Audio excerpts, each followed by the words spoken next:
这是第一天，韩国下大雪时，因为路上的雪太大了，而且都没有清理，永宽没法开车去爱宝乐园，所以便打着一把小雨伞，徒步走去爱宝乐园。永宽相对于如何去园区，更担心的是昨晚瑞宝辉宝的状态如何。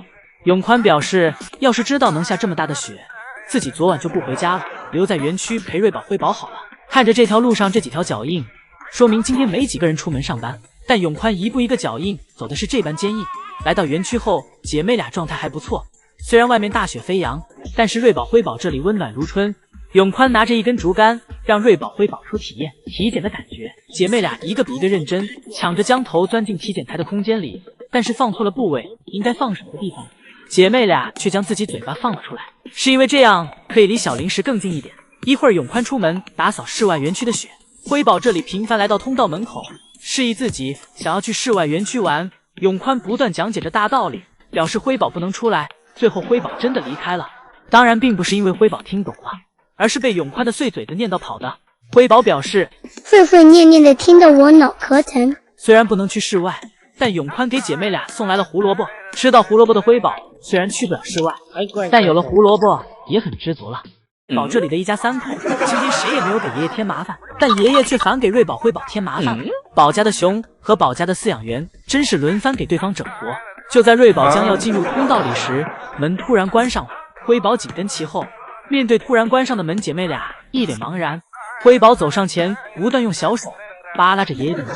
瑞宝小手放在辉宝身上，安抚了一下辉宝，让辉宝不要害怕，表示有姐姐在。今天的室外太阳很大，辉宝一出门就开始跟姨姨们开粉丝见面会，努力营业。为了让姨姨们不要争宠，所以辉宝便给场外每个角落的姨姨都宠到位了。辉宝一转头，发现妈妈不在小亭子上了，这时辉宝着急了，瑞宝这也急了，姐妹俩稍微和妈妈分开一会儿都不行。虽然爱宝此时也没干什么，只是在喝水，但对瑞宝辉宝来说，就算只是在妈妈旁边发呆也开心，因为在爱宝身边，姐妹俩就安全感满满，怎么玩耍怎么折腾都不会害怕。而爱宝的放松程度似乎根本没给瑞宝辉宝放心上，不然怎么爱宝回家时都没发现自己的孩子没跟上呢？姐妹俩确认妈妈不会在突然离开后，姐妹俩又开始放心的探索园区了。因为瑞宝辉宝知道妈妈一旦吃起竹子来不会轻易换地方，姐妹俩一起摸索到了泳池里，这还是姐妹俩第一次一起泡澡。瑞宝的大长腿在水中尽显优势，泡完澡后，瑞宝站在石头上给自己甩了甩皮套里的水。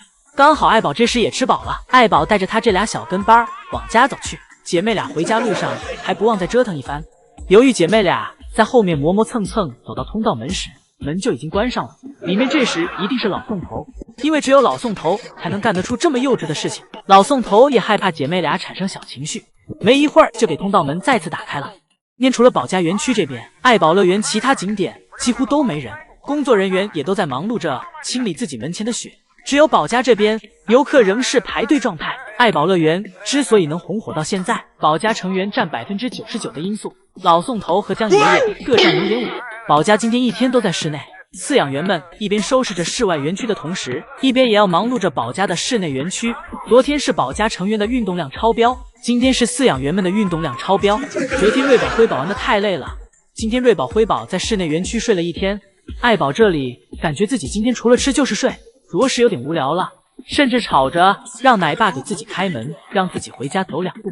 而姨母刚忙碌完乐宝这里，转身又来到了爱宝这里。姨母忙碌着室内的同时，永宽正忙碌着室外。小心搬运着竹子的永宽还是不小心摔倒。昨晚的大雪压坏了瑞宝辉宝室外园区近一半的竹子，而此时的室内园区姐妹俩睡得很沉。姨母在园区来回搬动竹子以及清理青团都没有吵醒瑞宝辉宝，反而是一会儿姨母离开，爱宝走进来吃竹子时吵醒了瑞宝辉宝。应该是爱宝吃东西吧唧嘴的声音以及窝头传出来的香味吸引到了姐妹俩，所以姐妹俩才醒的。姐妹俩看了一眼也没发现什么好吃的，姐妹俩一起伸了个大大的懒腰，然后转头继续睡去。园区的雪清理的差不多后，姨母和老宋头来到乐宝园区，给乐宝堆起了雪人。老宋头堆雪人已经再熟悉不过了，自己堆完雪人还顺便指导了一下盛熙姨母这里。江爷爷从上海回爱宝乐园了，江爷爷真是一刻也不想耽搁，回来看他2个宝贝孙女。永宽看到今天江爷爷回来了，今天一天都开心合不拢嘴，因为永宽已经连续值班好几天了，江爷爷回来了，自己就可以休息一下了。而对于江爷爷今天有没有去看福宝一家，并没有姨姨们看到江爷爷的身影。有人看到今天福宝总是往游客里面跳网，猜测江爷爷应该是早上开园前去的。不过这种猜测还希望姨姨们理性看待。江爷爷今天下午回到韩国后，也没有过多的休息，换好衣服，扛着竹子就来园区了，甚至晚上还没有耽误自己每周视频的游戏。都说韩国人晚上是不睡觉的，都是用大杯大杯的咖啡来维持。江爷爷的作息真是给其证实了这一点。姐妹俩这里2、3天没看到江爷爷，居然没有表现出强烈的想念感，看样子应该是可以让姐妹俩独立生活。江爷爷走后，永宽又走了进来，姐妹俩同样对永宽也没有任何反应。之后，江爷爷又扛了一捧竹子给姐妹俩放置在了树上。瑞宝高冷地回头看了一眼，然后就又转过头去。显然，对于爷爷们为自己的付出已经习以为常，见怪不怪了。爷爷们走后，姐妹俩一起拿着竹子，惬意地吃了起来。晚上下班时，还是江爷爷负责的收瓦。江爷爷心疼永宽替自己连续营业了好几天，特意来帮忙收瓦。下班时，瑞宝一直跟在妈妈屁股后面，和妈妈一起等待着下班。这时，江爷爷突然打开了房门，瑞宝听到爷爷声音后，立马凑了过来。而爷爷开门是为了喊树上的辉宝。辉宝此时在树上扭捏的身子，看样子是还没睡够。通道门打开后，爱宝先走了回去，瑞宝紧跟其后。至于辉宝，看上去还要再睡一会儿。今年韩国的第一场雪，为瑞宝、辉宝姐妹俩打开了新世界的大门。封存在体内的寒冬基因终于觉醒了。这场初雪很大，江爷爷站在园区上方，没一会儿头顶就白了。而宝家成员此时只有快乐，爱宝和乐宝都在淡定地吃着竹子。瑞宝、辉宝这里面对着鹅毛般的大雪，不断解锁着各种新技能。有了雪后，就仿佛拥有了全世界。而辉宝这里很快便解锁了雪地里的第一个游戏，那就是在园区的斜坡上玩滑滑梯，滑下去再爬上来，反复了好几次，最后一次一下子跌到了这里。而瑞宝这里画面和辉宝完全不同，瑞宝的画风温馨且淑女，瑞宝主要是用自己的感官去感受雪天里的美好，感受季节的变化。但辉宝看不惯姐姐这淑女的样子，非要让姐姐和自己一样切身实地的去体会一下雪地的舒适感。辉宝拉着姐姐开始在雪地里打滚，强制姐姐玩雪。而江爷爷这里看到姐妹俩在雪天适应的都很好后，江爷爷拿着扫把开始打扫园区，既是饲养员也是园区保洁。而隔壁的乐宝一到下雪天就喜欢吃点冰镇竹子，而且必须是自己采摘的。爷爷花高价人工为乐宝园区的竹子穿了冬天的棉服，乐宝却毫不顾虑的直接给竹子折断，让爷爷白忙活一阵。姐妹俩玩耍一会儿后，江爷爷让姐妹俩回室内了。爱宝开始独自享受着雪地，江爷爷表示爱宝这个样子就像是行走在雪地里的公主。这雪越下越大，很快江爷爷也让爱宝回去了。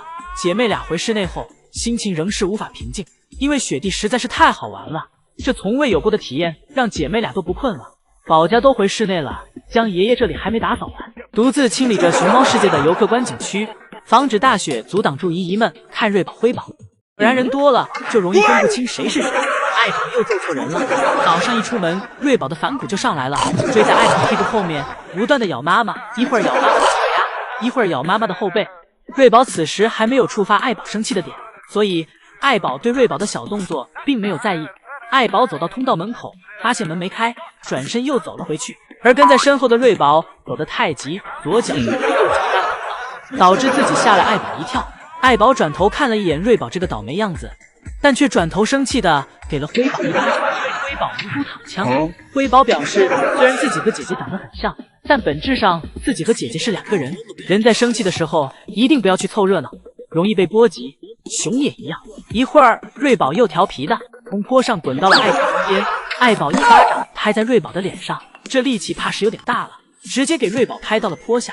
这一次倒是没打错，但是福宝小时候爱宝揍娃就清晰很多了。以前福宝的时候就不会出现打错的情况，园区只有爱宝和福宝两人，只要东西或事情被搞砸了，那就打福宝就对了。这也导致福宝小时候一个人承受的太多，路还没走稳时就开始挨揍了。不过爱宝从来没有揍错过，不只是因为福宝是自己不会搞错对象，更是因为福宝小时候每顿揍，姨姨们都能帮他找到原因。